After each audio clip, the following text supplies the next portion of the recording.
रमेश और लीला अभी अभी नए गांव में आए थे।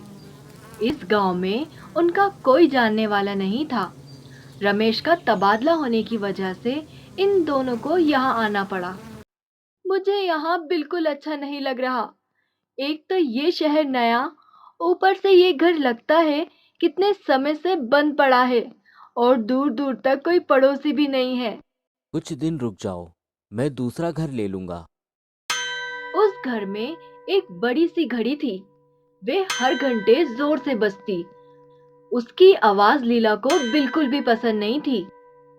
ये घड़ी हर घंटे इतनी आवाज करती है, मुझे परेशान करती है। इसे मैं उतार ही देती हूँ। लीला घड़ी को उतार देती है। उस घड़ी को उतारते ही उसमें एक सोई हुई चुड़ैल जाग जाती है। कई साल पहले वे चुड़ैल उस घड़ी के अंदर बस गई थी। इस लड़की की इतनी हिम्मत, मेरी घड़ी को यहाँ से निकाल दिया। मैं इसको छोड़ूंगी नहीं। तभी वहां रमेश आ जाता है। ये घड़ी क्यों निकाल दी? ये कितनी पुरानी घड़ी है और बहुत ही आवाज करती है। तुमको जैसा ठीक लगे। वो चुड़ैल अब लीला को परेशान करने लगती है। लीला जब कहीं ग्लास रखती है, चुड़ैल उसे गिरा देती है। कभी दरवाजा बंद कर देती है, कभी गैस पर रखा खाना जला देती है। ये घर में कुछ ठीक नहीं है। कुछ न कुछ गड़बड़ हो रही है। आज ही मैं रमेश को दूसरे घर में चलने को बोलती हूँ। शाम को इस घर में कुछ गड़बड़ है।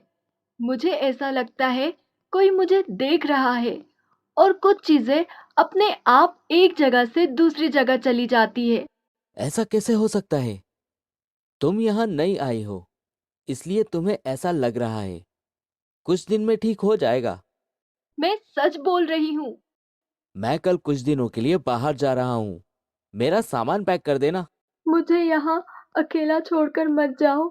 चुड़ैल वहां बैठकर दोनों की सारी बातें सुन रही थी और मन ही मन बहुत खुश थी। अब मजा आएगा। रमेश यहाँ से चला जाएगा तो मैं इस लड़की को मारकर खा जाऊंगी। अगले दिन रमेश चला जाता है। चुड़ैल और लीला अकेले ही घर में होते हैं। चुड़ैल लीला के सामने आ जाती है। कौन हो तुम? मैं घड़ी की चुड़ैल हूँ। जिस घड़ी को तूने उतार दिया, तेरी हिम्मत कैसे हुई? मैं तुझे मारकर तेरा खून पी जाऊंगी। मैंने तुम्हारा क्या बिगाड़ा है?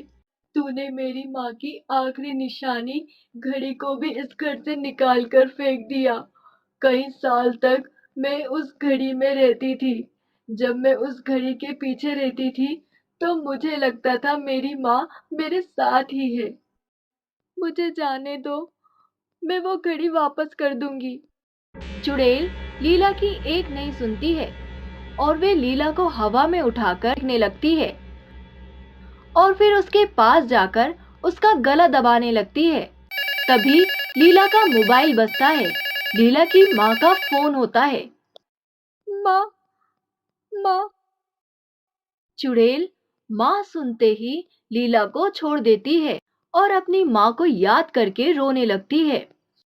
चुड़ैल को रोता देख लीला उसके पास आती है। मुझे नहीं पता था वे घड़ी तुम्हारी माँ की आखिरी निशानी है, वरना मैं कभी उसको नहीं फेंकती। मेरी भी माँ है और मैं तुम्हारा दुख समझ सकती हूँ। माँ, तुम मुझे छोड़कर क्यों चली गई? तभी वहां एक जोर की आवाज होती है और चुड़ैल की माँ वहां आ जाती है। माँ, माँ, आप वापस आ गए। बेटा, तुम मेरी आखिरी निशानी के लिए किसी बच्चे को अपनी माँ से अलग मत करो। माँ, लेकिन इसकी वजह से मैं तुम्हारी आखिरी निशानी से भी दूर हो गई। बेटा, मैं तुम्हें लेने आई हूँ। कई सालों तक अकेले रहकर तुमने जो गुनाह किया था, उसकी सजा भुगत चुकी हो। कैसा गुनाह? कई साल पहले मेरी बेटी ने एक गुनाह की हत्या कर दी थी। उसकी माँ ने मेरी बेटी को श्राप दे दिया था कि इसे कभी मुक्ति नहीं मिलेगी। जब तक कोई साफ दिल की लड़की इस घड़ी को यहाँ से नहीं हटाएगी। आज तुम्हारी वजह से इसे मुक्ति मिल गई। तुम्हारा बहुत धन्यवाद। दोनों हवा में गायब हो गए। रमेश और लीला उस घर में खुशी खुशी रहने लगे।